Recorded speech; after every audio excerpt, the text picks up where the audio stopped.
విశ్వాసిగా మారిపోతే ఎంతటి లాభం ఉందంటే రోమపత్రిక 8వ అధ్యాయం మొదటి వచనంలో ఒక మాట అంటున్నాడు చూడండి. కాబట్టి ఇప్పుడు యేసు క్రీస్తునందున్న వారికి ఏ శిక్ష లేదటండి. శిక్షలు ఎవరికుంటే తప్పులు చేసేవారుకుంటాయి. ఇప్పుడు శిక్షలు ఎవరికి లేవు? విశ్వాసులకు లేవటండి. విశ్వాసుల శిక్ష లేదు అంటే మనం ఎంత ధన్యులు అంటే, మన ముందు ఒక నిలబెట్టి దెబ్బలు పడుతున్నాను అనుకోండి, మనకి ఎలా అనిపిస్తుంది? అమ్మాయి ఆ దెబ్బలు నాకు పడలేదు కదా.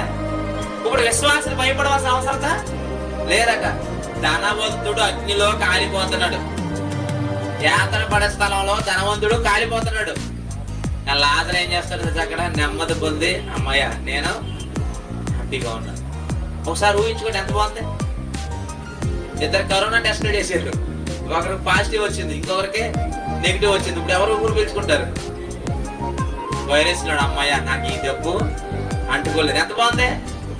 ఇప్పుడు అవిశ్వాస అగ్నిలో కాలిపోతుంటే విశ్వాసి కాలకుండా నిత్య జీవం స్వతంత్రించుకుని నెమ్మది పొందుతుంటే విశ్వాసి చూసి అవిశ్వాసిని చూసి విశ్వాసం ఏమనుకుంటుంది తెలుసా? అమ్మయ్య నేను అక్కడికే వెళ్ళలేదు. ఎంత బాగుంది.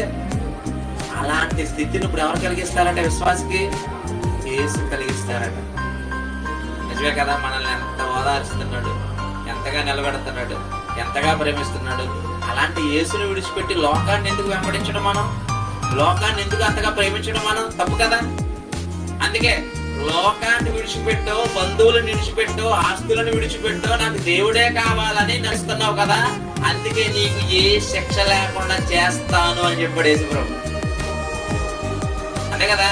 శిష్యులు అంటున్నారు ఇవన్నీ విడిచిపెట్టాను కదా ప్రభా, మాకేంటి అని అడుగుతున్నారు. మాకు ఉన్నవన్నీ విడిచిపెట్టి నేను వెంబడిస్తాను కదా, మాకేంటి అన్నాడు. అన్ని విడిచిపెట్టారు కదా, నీకేంటి అనుకుంటున్నారా? విడిచిపెట్టిన వారికి శిక్షలు ఉన్నాయి, విడిచిపెట్టిన మీకు ఏ శిక్ష లేదన్నాడు. ఇప్పుడు ఎవరు ధన్యులు? ఇదంతా చావు తర్వాత జరిగే పరిస్థితులు.